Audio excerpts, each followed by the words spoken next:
In September 1975, Senator Frank Church raised a strange pistol before a room full of cameras. It did not look like a battlefield weapon. There was no heavy barrel, no ammunition magazine, no obvious reason to fear it. Then the CIA director, sitting across from him, explained what it could do. The device could silently fire a tiny dart through clothing. The dart could carry a lethal substance. The wound might be no larger than a pinprick. By the time anyone understood that an attack had occurred, the evidence could already be disappearing. The weapon was real. The unanswered question was worse. Had anyone ever used it? The cameras kept rolling as Church held the device. Beside him sat Senator John Tower. Across the room was CIA Director William Colby, called to answer questions about covert operations hidden for years. The exchange was brief, almost clinical. Church asked whether the gun could fire a dart without the target realizing it. Colby confirmed that it could. Church asked whether the toxin could act quickly. Again, Colby answered. There was no cinematic confession, no list of victims, no dramatic admission of murder. Just a weapon on a table and a series of calm answers that forced America to imagine what the missing records might contain. Within years, the device would acquire a name the official record did not give it: the heart attack gun. The nickname was irresistible. It suggested the perfect assassination, a victim collapsing from what appeared to be natural causes while the killer walked away unnoticed.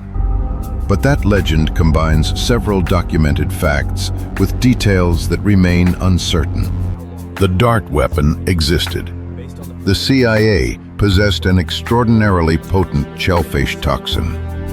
The agency had explored covert systems for delivering biological and chemical agents. What the surviving evidence does not establish is that this particular pistol fired a frozen saxitoxin needle designed specifically to imitate a heart attack. The distinction matters because the documented story is disturbing enough without turning speculation into fact. The weapon emerged from a Cold War research network built in secrecy. Beginning in the early 1950s, the CIA worked with the United States Army at Fort Detrick, Maryland, on substances and delivery systems that conventional military laboratories could not openly discuss. One part of that relationship eventually operated under the name MK-NAOMI. Its work extended beyond individual targets.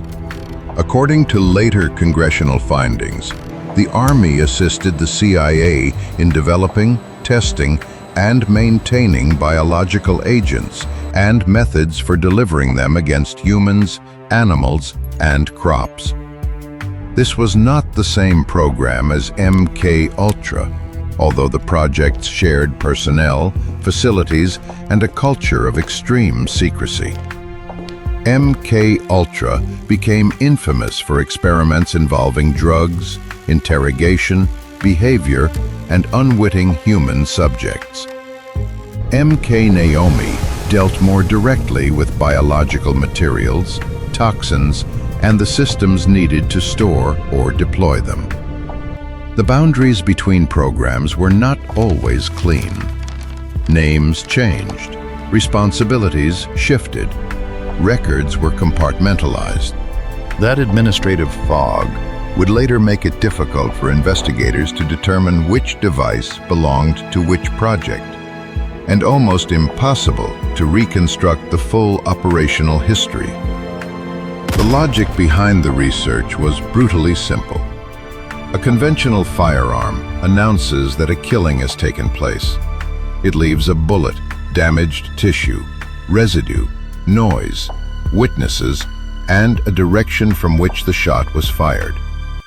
Poison can be quieter, but it creates other risks. A drink can be refused. Food can be tested. A container can be recovered.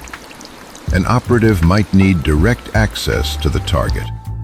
Intelligence officers wanted methods that created distance between the attacker and the moment of death, while making the event difficult to recognize as an attack at all.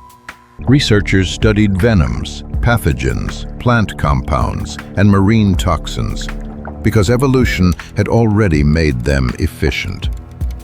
Among the most dangerous materials in the CIA inventory was shellfish toxin, associated with saxitoxin.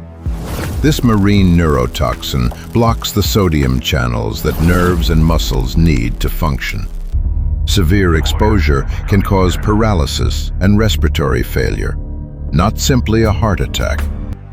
Its covert value lay in its potency and the difficulty a forensic laboratory could face without knowing what substance to search for. That final condition was critical. A toxin does not have to be scientifically undetectable to escape detection. It only has to be absent from the tests an examiner chooses to run. In the 1950s and 1960s, a coroner confronted with sudden respiratory collapse might search for common poisons, prescription drugs, trauma, or known disease. A rare marine neurotoxin delivered in an almost invisible quantity could be missed, especially if investigators had no reason to suspect an intelligence operation. The weapon did not need to erase every trace. It needed to erase suspicion. The DART system displayed in 1975 appeared designed around that principle. According to the public exchange, the projectile could penetrate clothing and leave only a tiny mark. It could deliver material without the explosive report of a normal handgun. What happened after impact depended on the agent inside the dart, the dose, the point of entry, and how quickly the victim received treatment. The surviving public record does not prove an infallible killing machine.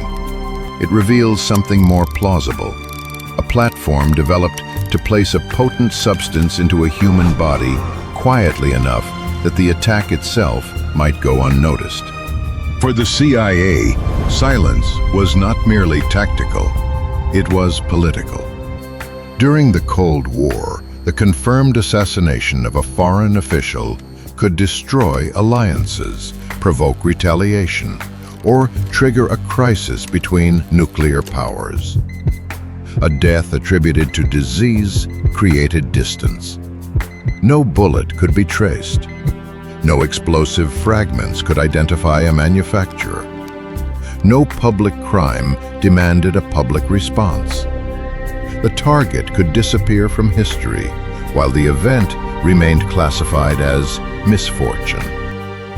The Church Committee was created because that distance had begun to collapse.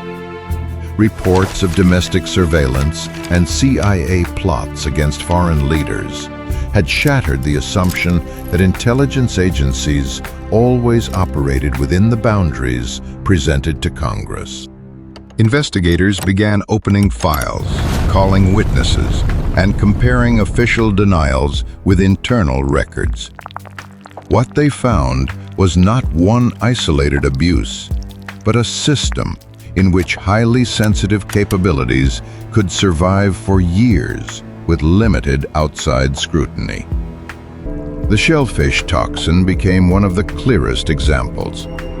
In November 1969, President Richard Nixon announced that the United States would renounce the use of lethal biological agents and weapons. Stockpiles were to be destroyed, while legitimate research would be limited to defensive purposes. The order should have closed the chapter.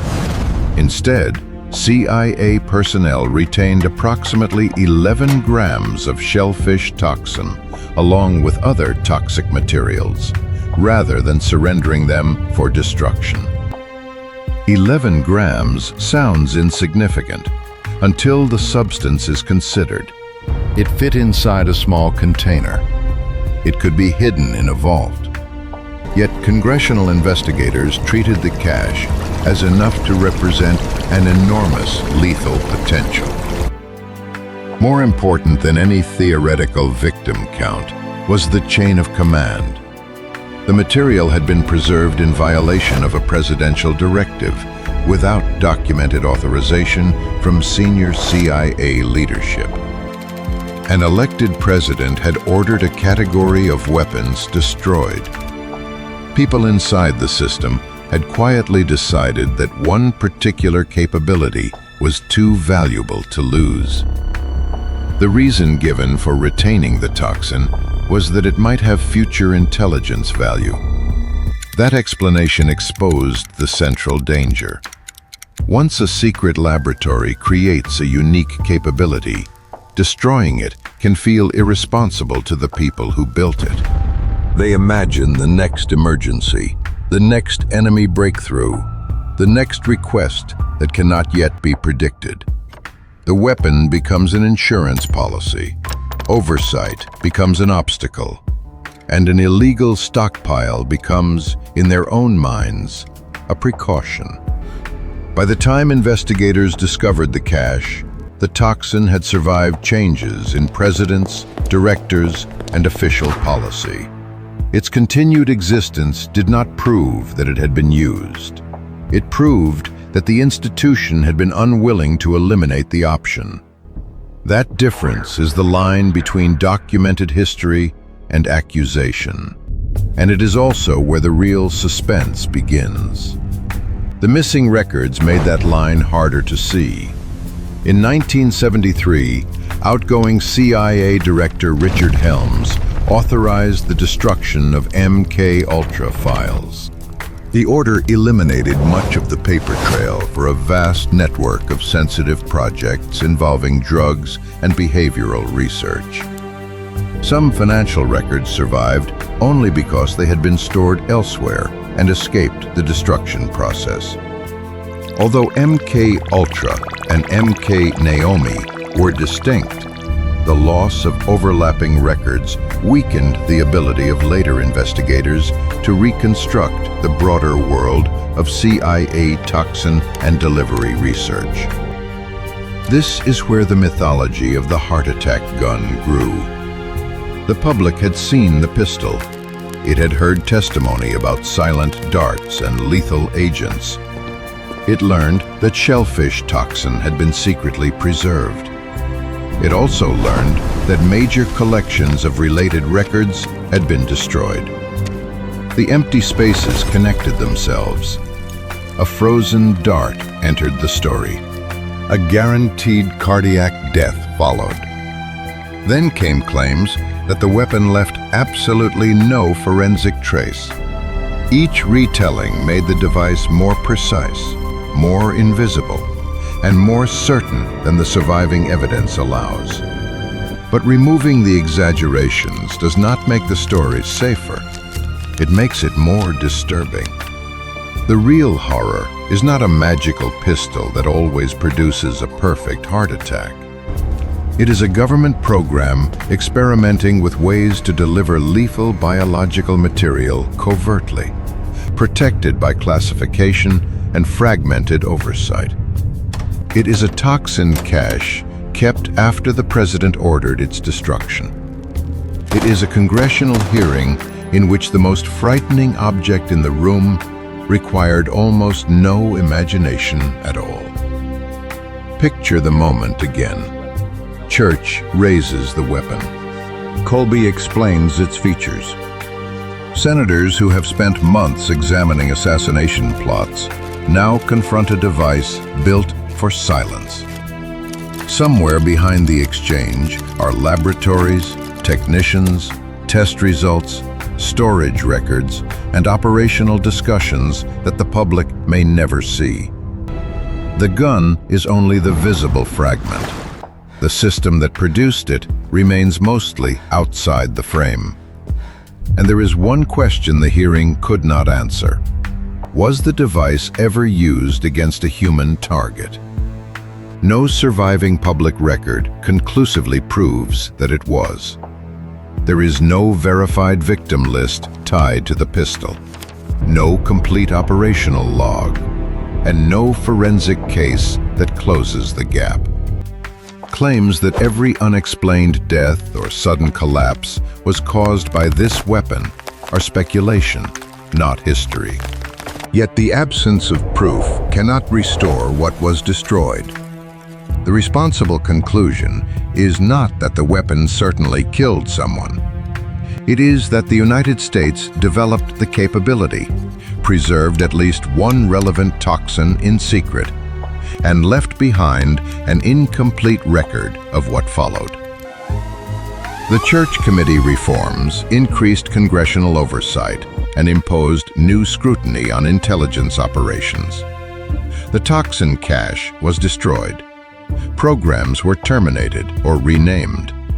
Procedures changed.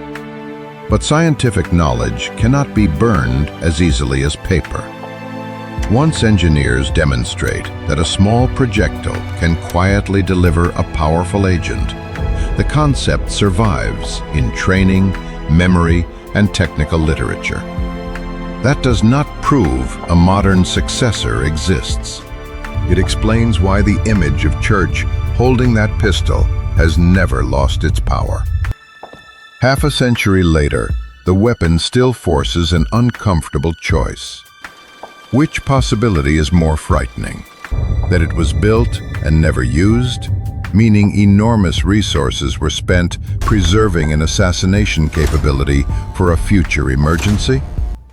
Or that it was used so effectively that no public investigation ever identified the attack?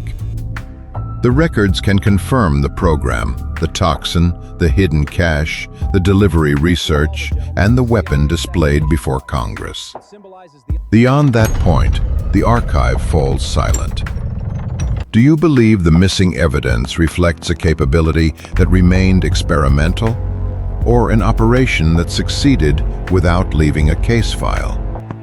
Tell us where you draw the line between documented history and Cold War mythology. Subscribe to The Modern Ledger and continue with us into the files power hoped no one would reopen. History records the official cause of death. The ledger remembers who designed the weapon.